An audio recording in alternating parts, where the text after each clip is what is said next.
다섯 식구가 하루 저녁을 온전히 함께 보내려고 서로 시간을 맞추는 건 쉽지 않은 일이죠. 제가 사회하는 가족연구는 과연 그렇게 알찰까? 그런 좀 의심도 좀 있었고요. 자신감도 좀 없었다고 볼 수 있고. 가족 숭배에 대한 제 태도가 문제였죠. 회중 친구들이랑 시간을 보내는 게 더 좋았거든요. 관심을 쏟고 시간도 함께 보내주면 애들이 좋아하죠. 하지만 그럴 시간도 기운도 없을 때가 있다는 게 문제예요. 특히 이제 가장으로서 일을 해야 하는 일이 이제 많다 보니까 그 피곤에 휩싸여 있다 보니까 가족 숭배가 정기적으로 하는데 정말 어렵더라고요. 우리엔 남다른 어려움이 있죠. 얘도 정말 힘들 거예요. 아무리 해도 안 될 때가 있습니다. 어떨 땐 난 자고 싶은데 아빠 가족 숭배하자고 하면 정말 싫어요. 너무 솔직한데. 애들이 나이 차이가 좀 있어요. 한창 10대이네, 막 10대가 되네. 또 힘이 넘쳐나는 어린아들도 있죠. 믿지 않는 남편이 가족하고 다른 일을 하고 싶어 할 때가 있어요. 가족 숭배는 그 마련이 생길 때부터 숭배의 일부가 되지 않았나요? 우리가 회중 집회에 빠지지 않는 것처럼 가족 숭배도 빼먹으면 안 되겠죠. 피곤하든 안 하든 가족 숭배는 정기적으로 하는 게 중요합니다. 하고 싶은 게 있을 땐 정말 자기 징계가 필요한 것 같아요. 가족 숭배가 먼저라는 걸 알기 때문에 다른 건 포기해야 하니까요. 저는 진짜 친구들이나 회중 형들이 밤에도 가끔 운동을 하자고 부르는 경우가 있는데 우리 집의 가족 숭배는 막 유일 달라지는 가족 숭배가 아니고 그 수요일 날 밤에 운동하자고 부르는 전화는 가족 숭배에 있어서 이제 운동을 할 수 없다고 말하기가 좀 더 편했어요. 전 애들에게 서로 힘을 합쳐서 열심히 해보자고 말해요. 그만큼 쉬운 일은 아니니까요. 저부터 노력해야 돼요. 가족 숭배 시간을 지키려면 일을 제때에 마치기 위해 잘 조정할 필요가 있죠. 정기적이 되고 나서 그런 느낌을 갖게 된 것 같습니다. 가장 중요한 건 여와에 대한 우리의 사랑이죠. 그 마음 때문에 계속 해나갈 수 있다고 생각해요. 우리 상황에서 최선을 다해 딸아이의 눈높이에 맞춰 가르치겠다고 결심했어요. 아이도 진리를 가장 중요하게 여기도록 말이에요. 잘 될 거예요. 정말로요. 다섯 식구다 보니 예기치 않은 일이 생길 수 있죠. 그런 때는 상황에 맞게 조정할 필요가 있습니다. 분위기를 부드럽게 하려고 해요. 아이들이 좋아하는 케이크나 과일 같은 게 있으면 분위기가 딱딱하지 않고 한결 편안해지죠. 융통성이 필요할 때도 있어요. 어린 자녀가 있는 집의 경우에는 시간을 짧게 해야 되죠. 그래야 아이들이 가족 숭배에서 배우는 내용에 더 잘 집중하고 또 지루해하지도 않게 되죠. 애들이 나이가 들면서 방법을 바꿔야 했죠. 어떤 땐 회중 형제들을 초대합니다.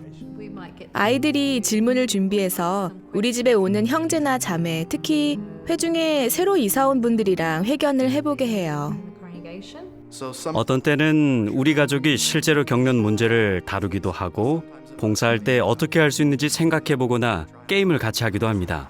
책상에만 앉아있는 게 아니라 다양한 방법으로 가족 숭배를 해보는 거죠. 그래야 모두가 참여하게 되니까요. 가족들이 하고 싶은 얘기가 무엇인지 물어보는 게 중요해요. 가족이 모두 참여해야 가족 숭배라고 할 수 있죠. 아빠 마음대로 정해버리면 아빠만을 위한 숭배 시간이지 가족 전체를 위한 게 아니잖아요. 가족 모두의 의견을 들어보고 그에 맞춰 가족 숭배를 계획해야 합니다. 정말 필요한 내용을 다루려면 애들의 믿음이 현재 어떤 상태인지 알아야 하죠. 가족 숭배를 할 때마다 아이들의 영적 목표에 초점을 맞추려고 노력합니다. 한 번은 학교 친구가 저보고 풋볼팀에서 뛰어보라고 했어요. 괜찮을 것 같아서 아빠한테 여쭤봤죠. 아빠는 역할을 바꿔 생각해 보자고 하셨어요. 제가 아빠가 되고 아빠가 제 역할을 했죠.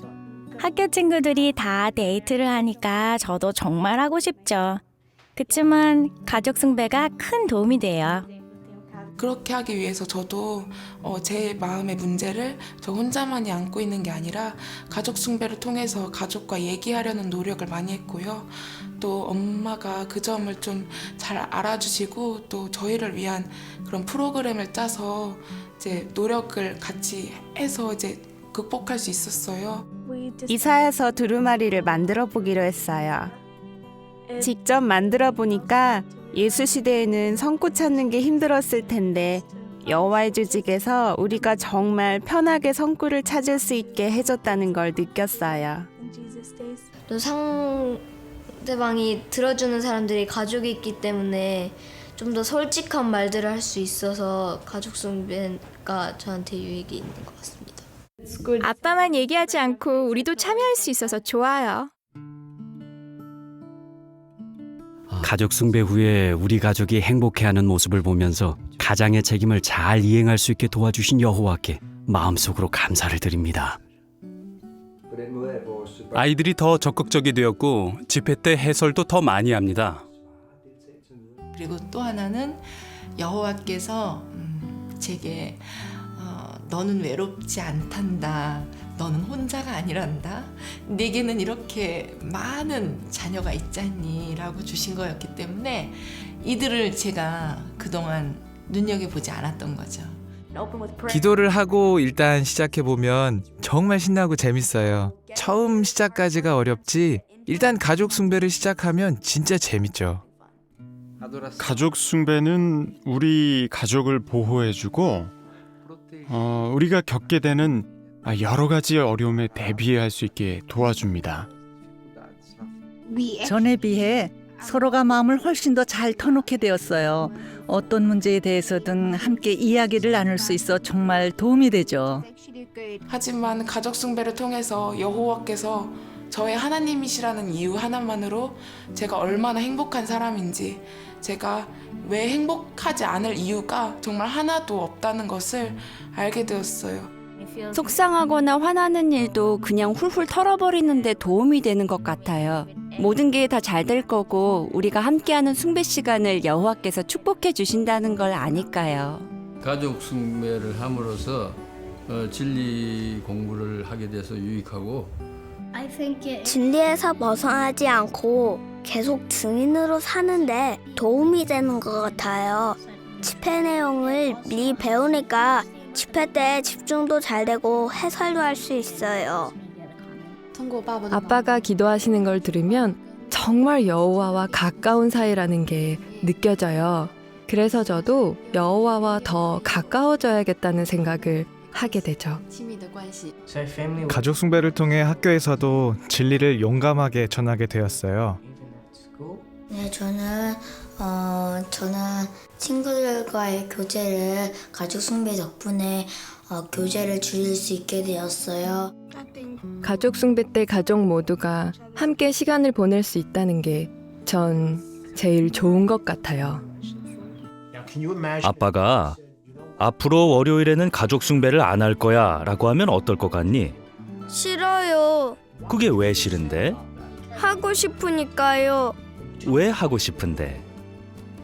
색칠도 하고 빠진 그림 찾기도 하고 성경도 읽고 싶으니까요. 그래, 그렇게 하면 여호와께서도 좋아하실까? 가족 숭배는 정말 꼭 필요해요.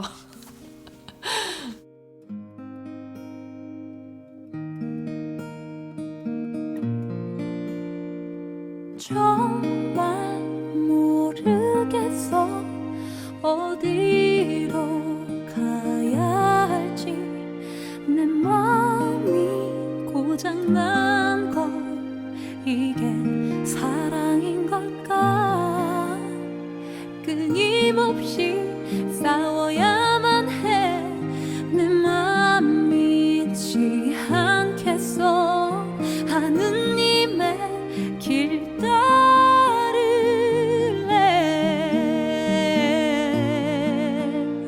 무엇이 옳은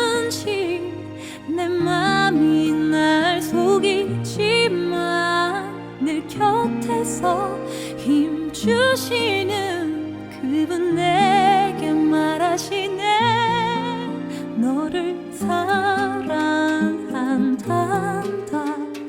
넌 내게 소중해 언제나 날 믿어봐 곁에서 널 네, 그게 도울게 정말 올바른 희생일까요? 내 선택이 나를 만들지 치열한 싸움이겠지만 이겨낼지 쉽게 포기할지 그건 나의 선택이야 내 맘을 꼭 지킬 거야